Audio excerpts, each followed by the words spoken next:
the warned area. Between 1 and 2 inches of rain has fallen. Additional rainfall amounts of 1 to 2 inches are possible in the warned area. Flash flooding is ongoing or expected to begin shortly.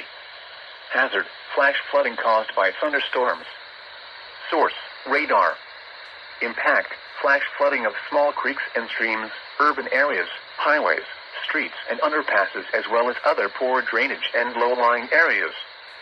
Some locations that will experience flash flooding include Raleigh, Durham, Cary, Wake Forest, Garner, Fuquay-Varina, RDU International, Apex, Holly Springs, Morrisville, Knightsdale, Roseville, William B. Umstead State Park, Lake Wheeler, Lake Benson, Research Triangle, Falls Lake Boat Ramp, Carpenter, Falls Lake and Falls Lake State Rec Area.